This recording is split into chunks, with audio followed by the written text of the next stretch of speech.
Hi guys, and welcome back to my channel. So today's video is about intuition. What is intuition? How do I recognize it's my intuition? And how can I learn to reconnect to my own intuition / how can I discover what is intuition? So here's an example. Let's say you wanna lose weight, okay? And you tell yourself, okay, my goal is I wanna lose 5 kilos.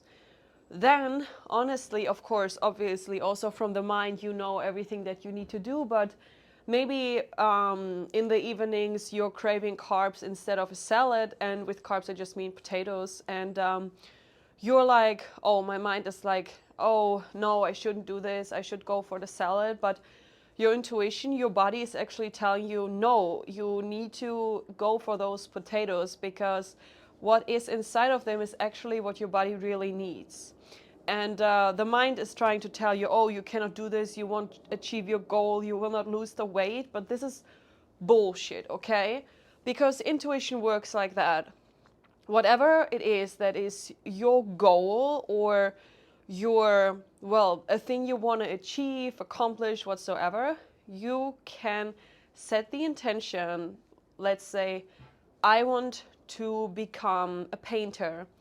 And then you automatically will thrive into that direction when you do those small daily decisions, which will come from your intuition. Because intuition and heart is connected to your higher mission on this earth, which means when you know what you want, and it doesn't matter if it's big or small, you can say the intention and then you can basically trust yourself that on the inside everything will work in your favor, and things will come into your awareness, and you only recognize them and can make a decision about them if you are in touch with your intuition and ignore the mind's decision, but follow those who are coming from the inside.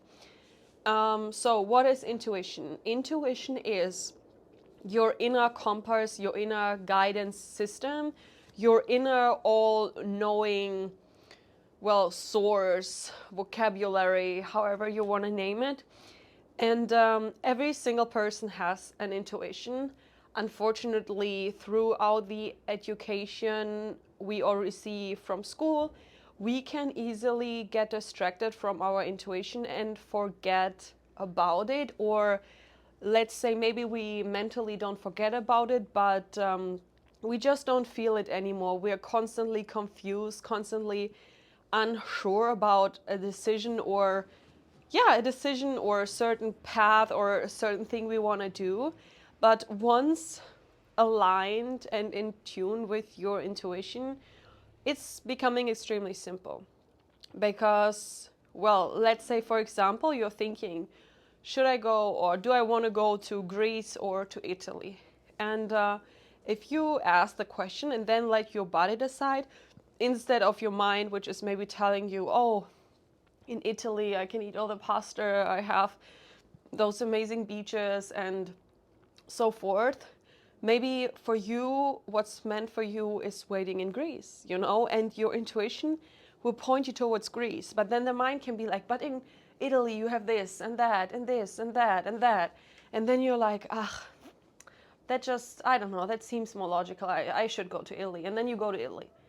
And then you wonder why, I don't know, throughout the trip, so many things happen. I don't know, you maybe get food poisoning or you get sick or something.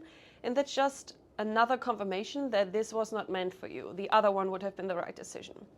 So, and in order to get in life where you want to be, the main thing every human being needs to do is to overcome the mind and to get back in touch with your own inner compass and guidance, which is called your intuition.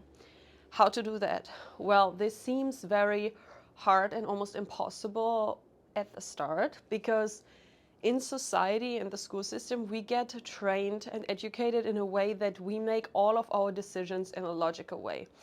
We pick this university because it's supposed to be the best one. We pick this job because it's supposed to pay the highest.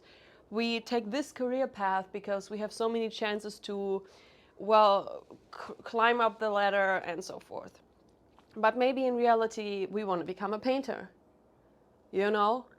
And then let's say we don't follow our intuition. Then we just do all these things that we don't want to do, and our lives become miserable. We don't want to wake up in the mornings. We're constantly exhausted. We are just not excited and we don't feel joy. We're forcing ourselves. Maybe we even make it through. But it's not worth it. And then on the other side, let's say we have vacation or, I don't know, a weekend, and we're just taking our paintbrush and we're just sitting outside in the garden and we just paint and we listen to nature, and suddenly we feel this inner peace and this ease about ourselves and our lives. Then that's the right thing to do. Because what I realized is that everything that's meant for us, it just feels right, you know? And yes, I know society, everyone is like, don't listen to your feelings, it's a trap, don't follow your intuition, it's a trap, blah, blah, blah. But it's not a trap. They just say it's a trap because they want you to be logical, because the system and money and everything is based on, well, logical systems and logical processes and everything. So in order to fit into the system, you need to operate very logical. That doesn't mean that when you do logical things that you cannot be intuitive. That's not true. But it can work against you if you are not making your logical decisions based on your intuition and not the other way around. Because very often we just do a logical decision, ignoring our gut. But for example, when our gut is telling us, okay, we're gonna become a painter, I just stick with this example right now, okay? Then we can break it down logically. So for example, we wanna be a painter, our intuition is telling us to become a painter. Then we can do some research, let's say painting schools or everything about canvases and brushes. We can go to museums, we can sign up for a free painting webinar, we can do workshops on the weekends, like all these things. So we can use logic for creating greater goods, but only if it's aligned with intuition. So how do you discover your intuition? It's a practice, and I would just start by every single day from now on, when you wake up in the morning, you tell yourself, I allow myself to listen to my feelings just today. And you're just observing how you feel. How do you feel in the mornings? And you can take notes and just like journal about it, you know, because at the beginning, when you're really not in touch, it's really hard to be in this observing state throughout the day. So what I did is I just took a journal and I was like going through my day ahead, and I was like, okay, I wake up, I make my coffee, I don't know, go to university, meet a friend, go to the gym, study, read a book, watch a movie, something like that. And you just write it down. And of course, if your day is different, you just adjust whatever you're doing. And then while you're doing the things, you are listening to your body. Do you feel excited to do it? Do you feel peaceful? Do you feel ease? Or do you feel stressed, anxious?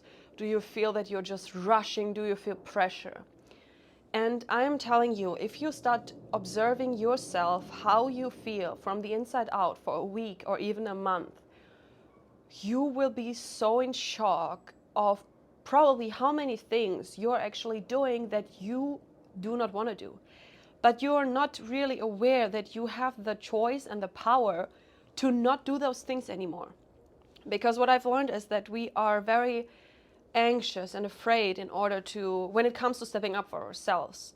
So we think for some reason that we don't have a choice, or that we just cannot do it because of so and so, or this and that, or so what, right?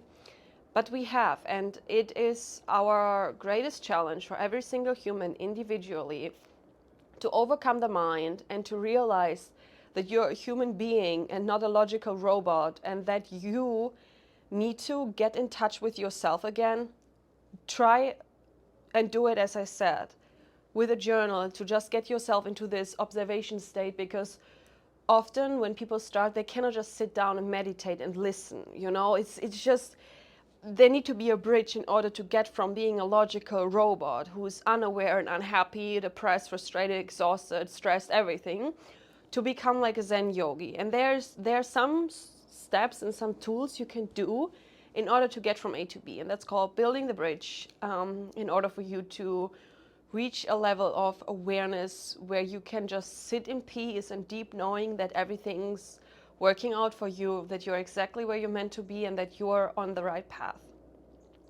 So, just a little summary. Intuition is your given compass and guidance system which knows exactly where you need to go and what you need to do in every single moment throughout every single day.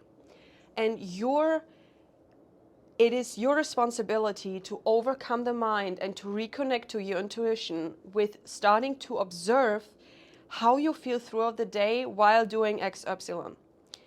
And then you need to be this brave to cut out the things that are not working for you, that don't give you a feeling of joy, of excitement, of light, of love, of peace. Throw them out and then see what will happen to you. Thank you so much for watching. I hope you enjoyed this video. I would appreciate a thumbs up and a comment, and if you subscribe my channel.